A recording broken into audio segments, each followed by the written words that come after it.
Hey everyone, it's John Heath here again for Milton Rose Learning with another Let's Learn lesson on how to ace Frankenstein.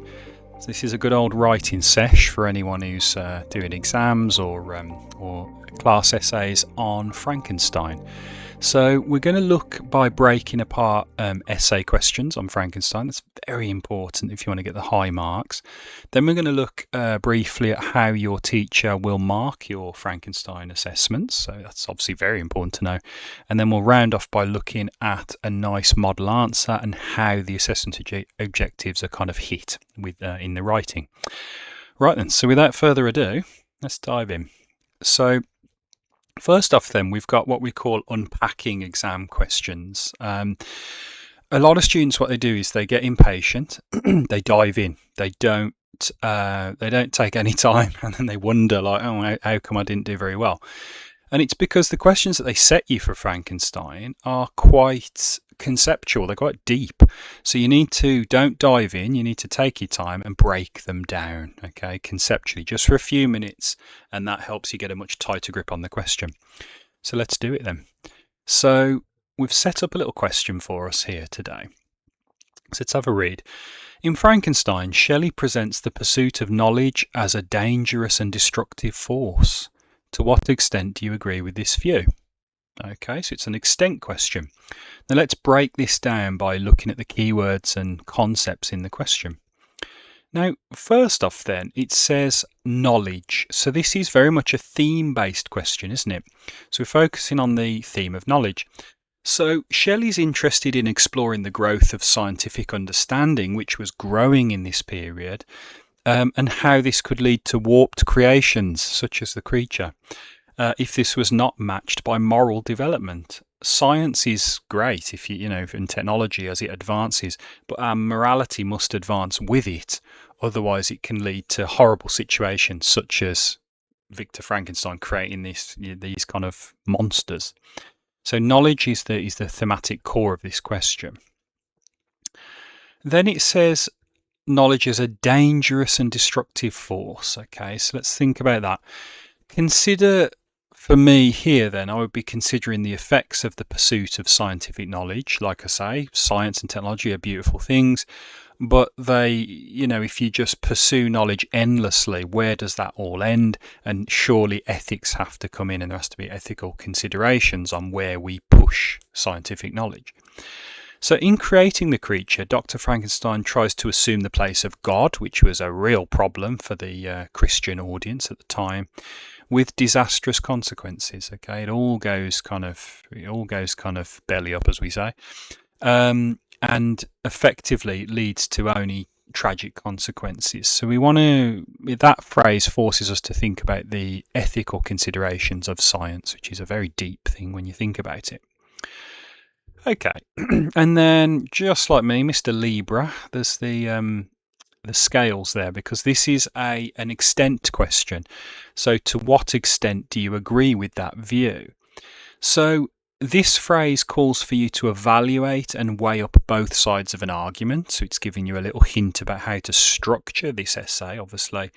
And we want to look at both sides, okay, like the weighing scales. We want to look at the positives of that view where we agree, and evidence in the novel where we may not agree. And then we want to weigh it up and reach a judgment at the end, okay? So very important for the evaluation. If you don't evaluate in those kinds of questions, you ain't going to do very well, okay? So we must kind of break that down. So that's really, really important, okay? That's what you must do first before you dive in. Don't kind of just start writing, because it will be a bit of a dog's dinner. So you want to kind of break it down and do it conceptually first, okay? Top tip. Then, number 2. Now, a lot of students they might think their teacher just marks their essays blindly, but I promise you they don't, okay? They have assessment objectives. And an assessment objective is basically a target which your Frankenstein essay has to hit if you want to get the marks. And they're different, they change from time to time, they're different on different exam boards, but they're all fairly much of a muchness, they're all fairly similar. And we've broke it down into 4 main ones, really, so we're going to have a look at them. So any Frankenstein essay must deal with number one, which is academic expression. You're an English student, you're writing English essays, so you've got to write clearly, formally, avoid any slang or vague words. We really don't want any of that. You must use literary terminology, so simile, metaphor, pathetic fallacy, juxtaposition, symbolism, and all the terms that you've probably got, hopefully, in your head. So you must use those to aid your analysis, and you use them to kind of dig into the text. Now, if you're doing those things, you're generally going to hit AO1, or number one, academic expression. Also, just keep an eye on spelling, punctuation, and grammar, because that comes under academic expression. Number two, detailed analysis. So here what we're talking is you must zoom into quotes. Word level analysis, phrase level analysis is very highly prized by the examiner. When you do word level analysis as well, I think it's always a good idea to analyse connotations of words. I think that's always very, very good and very easy to do as well. And analyse the writer's methods and their emotional impact. How does the reader react when they read key passages and key quotes that you've selected in your essay? Okay, that comes under detailed analysis. Number three is what I would call big ideas and themes. Okay, don't just talk about the plot event, because your teacher will have read Frankenstein to death. Okay, so they already know the plot. You don't really need to tell them all of those kinds of things. But what you do need to do is you need to talk about the big themes, the messages, and the authorial intention. What is Shelley trying to really say on a deeper level? So connect the ideas, what's happening in the text, connect those to the broader ideas. Okay, so here we're talking primarily, aren't we, about knowledge and science and the progression of science. That's a big idea. So link your quotes back to that big idea, and you won't go far wrong. Okay. And the last one is just context. So context is a slippery term. It means basically all the history and the social things that were happening when the novel was written. But be careful with context, because don't be a kind of folio and just kind of throw in context and then expect to get the marks, because you won't. You've got to put a bit of context in and then link it to the text. Okay, you must link context. So look at my example on the board.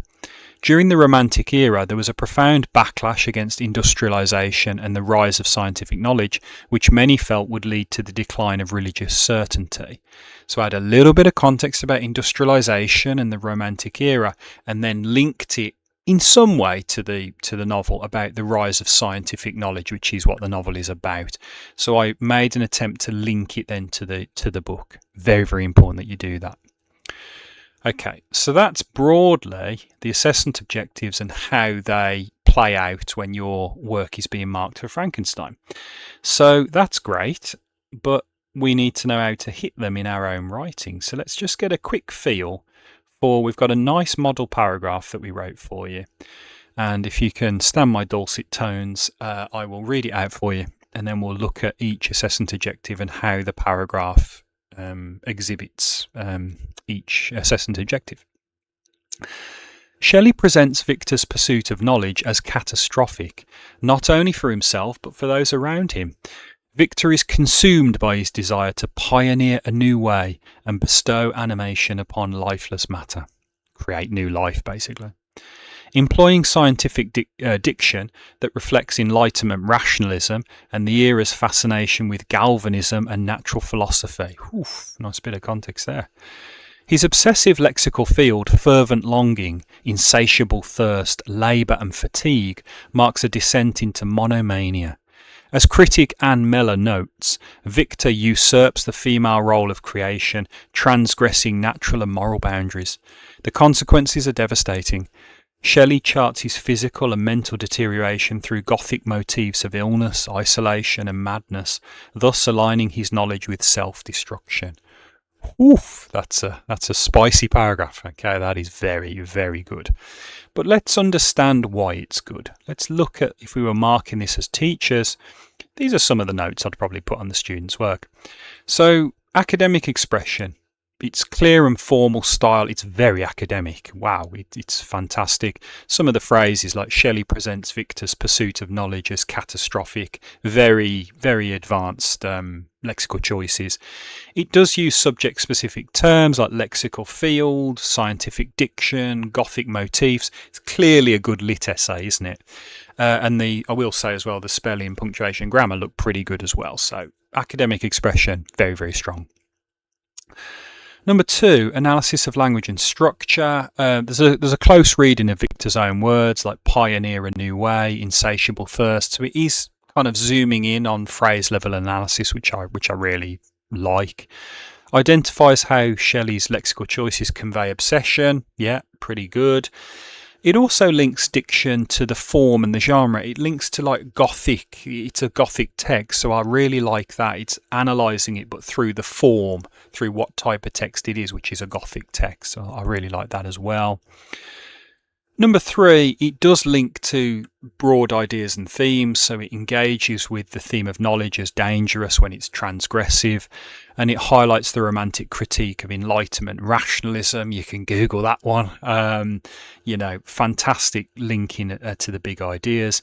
It explores the idea of creation and gender roles. It only does it very implicitly, but it does do it. Obviously, females normally are in charge of creation and recreation, if we can put it that way. But Victor, as a male, is usurping that and going, nope, I'm going to play God and I'm going to fulfill that female role and I'm going to create life. So he's messing with the natural order of things from a religious Christian perspective. So it's definitely linking to ideas and themes. Context, I thought, was hit very, very, very well. So it references the Enlightenment rationalism, galvanism, natural philosophy. I mean, it's flooded with context, if I'm being honest. It also brings in feminist critique, Mella on gender roles, which again is very, very nice. So the context is really, really well kind of hit. It's not perfect, but it's decent. It does actually a really good job in terms of weaving in context, because it's not always easy to do that. So with that in mind, that's been a bit of a whistle-stop tour, but let's just recap for a minute. So with Frankenstein, then, we don't dive in. We start by breaking apart a question conceptually, the way that we've taught you.